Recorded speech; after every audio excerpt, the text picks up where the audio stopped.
बिस्मिल्लाहिर्रहमानिर्रहीम। अस्सलामु अलैकुम वरहमतुल्लाहि वबरकातुहू। मैं हूं आपका दोस्त, आपका भाई फिदा हुसैन कासमी। रमज़ान और रोज़े के मसाइल का सिलसिला चल रहा है। आज की वीडियो में आप जानेंगे कि किन किन चीज़ों से रोज़ा नहीं टूटता है। वो तमाम चीज़ें आज आपके सामने पेश की जाएंगी। तो वो 15 चीज़ें हैं जिनसे रोज़ा नहीं टूटता है, लेकिन लोग कई बार ऐसा होता है मालूमात न होने की वजह से, उनकी जानकारी कम होने की वजह से ये समझ लेते हैं कि उनका रोज़ा टूट गया है। उसके बाद फिर वो खा पी लेते हैं और फिर उनका रोज़ा सही में ही टूट जाता है, असल में ही टूट जाता है। तो आप इस चीज़ की जानकारी आपको ज़रूर होनी चाहिए, ये मालूमात होनी चाहिए कि किन किन चीज़ों से रोज़ा टूटता है, किन चीज़ों से रोज़ा नहीं टूटता है। पिछले वीडियो में हमने आपको बताया था कि किन किन चीज़ों से रोज़ा टूट जाता है। वो 20 चीज़ें हैं जो मैंने आपके सामने पेश की थी। अगर आपने वो वीडियो नहीं देखी है तो आप डिस्क्रिप्शन में लिंक में डाल दूंगा, उसमें जाकर आप देख सकते हैं, या इसी तरीके से आप हमारे चैनल पर भी विजिट करके आप प्ले लिस्ट में जाकर भी देख सकते हैं। तो चलिए आज की इस वीडियो को शुरू करते हैं कि वो क्या क्या चीज़ें हैं जिनसे रोज़ा नहीं टूटता है। नंबर 1, भूले से धोखे से खा लेना या पी लेना। चाहे थोड़ा सा खाए, चाहे पेट भर के खाए, चाहे दिन में कई बार क्यों ना इंसान खा ले, लेकिन अगर धोखे से खा रहा है, भूले से खा रहा है, तो उस सूरत में उसका रोज़ा नहीं टूटेगा। लेकिन उसकी शर्त वही है, मैंने आपको जैसा पहले भी बताया कि उसकी शर्त यह है कि जब भी आपको याद आ जाए तो आप उसी वक्त रुक जाएं, बिल्कुल ठहर जाएं। मुंह के अंदर जो चीज़ें आप उसको वहीं के वहीं रोक दें। मुंह के अंदर कोई चीज़ अगर आपके है तो उस सूरत में आप उसको बाहर निकाल दें, उसको आप अंदर ना निकले। और इसी तरीके से फिर जब आपको याद आ गया तो उसके बाद कुल्ली वगैरह करके मुंह को साफ कर लें। लेकिन यहाँ पर एक मसले को आप ज़रूर ध्यान रखें। उलमाए किराम ने बताया है कि अगर कोई इंसान खाना खा रहा है, पी रहा है, और आपको मालूम है कि वो इंसान रोज़े से है, तो अब वो इंसान अगर कमज़ोर है, ऐसा लागर है, कमज़ोर है कि जिस्मानी सेहत उसकी ठीक नहीं है, तो उसके बारे में ये बताया गया है कि उसको आप उस वक्त बिल्कुल ना बताएं। जब वो अच्छे से खा पी ले उसके बाद आप बताएं कि आपका तो रोज़ा है। लेकिन अगर कोई इंसान हट्टा कट्टा है, ताकतवर है, ठीक ठाक है, मजबूत है, ताकतवर है, तो उस सूरत में उसको बता दें कि आपका रोज़ा है और आप खा रहे हैं, पी रहे हैं। ये मसला भी हमारे फुक़ाहे किराम ने बताया है कि इस तरीके से हमें करना चाहिए। नंबर 2, उल्टी हो जाना या क़ै हो जाना, वोमिटिंग हो जाना। इससे भी क्या होता है, रोज़ा नहीं टूटता है। मैंने जैसा कि पिछले वीडियो में बताया था कि उल्टी करना और उल्टी होना ये दोनों अलग अलग चीज़ है। उल्टी हो जाने से रोज़ा नहीं टूटता है, लेकिन उल्टी करने से रोज़ा टूट जाता है। उल्टी होना, अगर थोड़ी सी भी उल्टी हो, जब खुद ब खुद उल्टी हो रही है, चाहे थोड़ी सी उल्टी हो, चाहे ज़्यादा उल्टी हो, उस सूरत में भी रोज़ा नहीं टूटता है। इसी तरीके से डकार लेना, डकार लेने से भी रोज़ा नहीं टूटता है। बहुत से लोग ये कहते हैं अगर किसी को खट्टी डकार आ गई है या वैसे डकार आ गई तो उसका रोज़ा टूट जाएगा। ऐसा नहीं है, डकार आने से रोज़ा नहीं टूटता है। हाँ, लेकिन यहाँ पर एक चीज़ आपको ध्यान वही रखना है कि अगर इंसान को उल्टी आई या डकार आने के बाद कोई चीज़ आपके मुंह के अंदर आ गई पेट से निकल करके, तो उसको फिर आपको वापस निगलना नहीं है। जब आप वापस निगल लेंगे तो रोज़ा टूट जाएगा। इस मसले को आप बारीकी से समझें। जब वो चीज़ आपके मुंह में आई तो उसको फिर आपको फेंक देना है, बाहर निकाल देना है, उसको अंदर निगलना नहीं है। अगर आप अंदर निगलते हैं तो उस सूरत में आपका रोज़ा टूट जाएगा। नंबर 3, थूक का निगलना। अगर कोई इंसान थूक को निगल रहा है, चाहे वो थोड़ा थोड़ा करके, चाहे जमा करके, थोड़ा थोड़ा करके अगर निकल रहा है तो उसमें तो कोई हर्ज की बात नहीं, रोज़ा नहीं टूटेगा।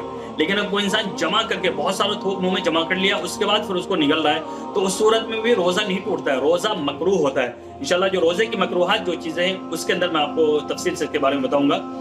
अगर कोई इंसान थूक को जमा करके निकलता है तो रोज़ा मकरूह होता है, रोज़ा टूटता नहीं है। थोड़ा थोड़ा करके अगर वो निकलता है तो उस सूरत में कोई हर्ज की बात नहीं है, रोज़ा मकरूह भी नहीं होता है।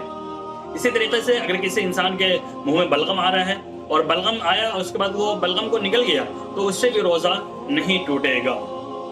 नंबर 4, बदन के किसी भी हिस्से से खून का निकलना। जब खून इंसान के बदन से अगर निकले तो उस सूरत में भी रोज़ा नहीं टूटता है। इस बारे में भी लोगों के अंदर बहुत ज़्यादा गलतफहमी है। वो ये सोचते हैं कि जब इंसान के बदन से किसी जगह से खून निकल गया तो उसका रोज़ा टूट जाता है। ऐसा बिल्कुल नहीं है, खून निकलने से रोज़ा नहीं टूटता है। हाँ, मुंह के अंदर अगर खून निकला है, दांत से खून निकला है, तो खून निकलने से वहाँ पर भी रोज़ा नहीं टूटता है। खून को अगर आप अंदर निगल लेते हैं, आपके हलक के नीचे जब वो खून उतर जाता है, तो उस सूरत में रोज़ा टूटता है।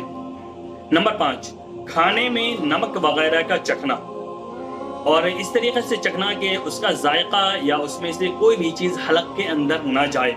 हलक के अंदर कोई चीज़ अगर नहीं जा रही है, सिर्फ आप ज़बान से चख रहे हैं, तो उस सूरत में चखना जायज़ है। لیکن اگر ضرورت نہ ہو تو ایسا نہ کریں. ضرورت اگر ہے، مثال کے طور پر کسی عورت کا شوہر جو ہے بہت زیادہ سخت مزاج ہے کہ اگر تھوڑا سا بھی نمک تیز ہو گیا، مرچی تیز ہو گئی تو بہت زیادہ غصہ کرنے لگ جاتا ہے، پریشان کرتا ہے، تو اس صورت میں اس کے لیے ایک طرح سے چکھنا اس کی مجبوری ہے. تو اس کے لیے یہ ہے کہ آپ زبان پر رکھ کر کے اس کو چکھ لیں، لیکن اس کا اس طریقے سے چکھیں کہ ذائقہ اس کا زبان کے اوپر ہی رہے، حلق کے اندر نہ جائے، یا کوئی بھی چیز اس کا دانہ جو ہے وہ حلق کے اندر نہ جائے. اس طریقے سے چکھنا ہے. تو اگر صرف آپ زبان پر رکھ کر کے اگر چکھ رہے ہیں تو اس صورت میں روزہ نہیں ٹوٹے گا. نمبر 6، خون دینا. کسی بھی انسان کو اگر روزے کی حالت میں اگر کوئی انسان خون دیتا ہے یا اسی طریقے سے وہ خون لیتا ہے یعنی خون چڑھاتا ہے تو اس صورت میں بھی روزہ نہیں ٹوٹتا ہے. لیکن بغیر مجبوری کے، بغیر کسی ضرورت کے خون دینا یا خون چڑھانا یہ مکروہ ہے. تو اس لیے ہمیں اس سے بھی بچنا چاہیے، احتراز کرنا چاہیے. اگر کوئی ضرورت پیش آ رہی ہے تو ضرورت کے بعد آپ خون بھی لے بھی سکتے ہیں، یعنی کہ خون چڑھوا بھی سکتے ہیں اور خون دے بھی سکتے ہیں. نمبر 7، ہونٹ پر کوئی چیز لگانا جیسے لپسٹک یا لپ بام وغیرہ، یہ سب چیزیں لگانا، اس سے بھی روزہ نہیں ٹوٹتا ہے، چونکہ اس کے اثرات جو ہے حلق کے اندر نہیں جاتے ہیں، اس کے اثرات جو ہے وہ ہونٹ کے اوپر ہی رہتے ہیں، تو اس لیے اس سے بھی روزہ نہیں ٹوٹتا ہے. نمبر 8، روزے کی حالت میں احتلام ہو جانا، نائٹ فال ہو جانا. کوئی انسان روزے سے ہے، دن کے اندر وہ سویا، اس کے بعد اس کا نائٹ فال ہو گیا اور احتلام ہو گیا، تو اس صورت میں بھی روزہ نہیں ٹوٹتا ہے. احتلام ہو جانا الگ چیز ہے اور احتلام کرنا الگ چیز ہے. احتلام ہو جانے سے روزہ نہیں ٹوٹے گا، لیکن کوئی انسان اگر احتلام کرتا ہے جان بوجھ کر تو اس صورت میں روزہ ٹوٹ جائے گا. آپ اس چیز کو، اس مسئلے کو ضرور سمجھ لیں. نمبر 9، خوشبو لگانا یا خوشبو سونگھنا، یہ سنت نبی صلی اللہ علیہ وسلم ہے، تو اس سے بھی روزہ نہیں ٹوٹتا ہے. نمبر 10، جسم کے بال صاف کرنا. ہمارے جسم کے اوپر جو غیر ضروری بال آتے ہیں، جیسے بغل کے اندر بال آتے ہیں یا اسی طریقے سے زیر ناف کے بال ہوتے ہیں یا سر کے بال کاٹنے ہیں، مونچھ کاٹنا ہے، تو یہ سب چیزیں بھی آپ رمضان کے اندر کاٹ سکتے ہیں. اسی طریقے سے ناخن کاٹنا ہے، تو یہ تمام چیزیں کاٹ سکتے ہیں. اس سے کوئی حرج کی بات نہیں ہے، اس سے روزے کے اوپر کوئی اثر نہیں ہوتا ہے، اس سے روزہ مکروہ بھی نہیں ہوتا ہے، روزہ ٹوٹتا بھی نہیں ہے. نمبر 11، کرونا ٹیسٹ کرانا اور اسی طریقے سے کرونا کی جو ہے ویکسین لگوانا، اس سے بھی روزہ نہیں ٹوٹتا ہے. علماء کرام نے یہ فتویٰ دیا ہے کہ کرونا ٹیسٹ کروانے سے بھی اور اس کی ویکسین لگانے سے بھی روزہ نہیں ٹوٹتا ہے. اگر رمضان کے مہینے میں اگر آپ کو وقت مل رہا ہے تو اس میں بھی آپ ٹیسٹ کروا سکتے ہیں، آپ ویکسین لگوا سکتے ہیں. نمبر 12، جسم کی ٹھنڈک کے لیے یا دماغ کی، سر کی ٹھنڈک کے لیے اگر کوئی انسان ٹھنڈے تیل استعمال کرتا ہے، جیسے نورتن تیل ہے یا ہم گنگے تیل ہے یا اسی طریقے جو بھی ٹھنڈے تیل آتے ہیں، اگر اس کو بھی کوئی انسان استعمال کرتا ہے تو اس سے بھی کوئی حرج کی بات نہیں ہے، اس سے بھی روزہ نہیں ٹوٹتا ہے. نمبر 13، بچے کو کھانا چبا کر دینا، اس سے بھی روزہ نہیں ٹوٹتا ہے. لیکن اگر کسی انسان کے ساتھ یہ مجبوری ہے کہ بچے کو کھانا چبا کر دینا ہی پڑتا ہے جب بھی وہ بچہ کھانا کھاتا ہے، تو اس صورت میں کرنا چاہیے. بغیر مجبوری کے زبان کے اوپر کھانا رکھ کر کے اس کو چبانا یہ مکروہ ہے. اور لیکن اگر ضرورت ہے انسان کے ساتھ تو ضرورت کے وقت اس کو کر سکتے ہیں، کوئی حرج کی بات نہیں ہے، اس سے روزہ نہیں ٹوٹے گا. نمبر 14، انجیکشن لگوانا. انجیکشن لگوانے سے کے بارے میں لوگوں کے اندر بہت غلط فہمی ہے، اس چیز کو آپ سمجھ لیں. انجیکشن لگوانے سے روزہ نہیں ٹوٹتا ہے. جب انسان کے ساتھ کوئی بیماری ہے، کوئی پریشانی ہے تو وہ انجیکشن لگوا سکتا ہے، کوئی حرج کی بات نہیں ہے.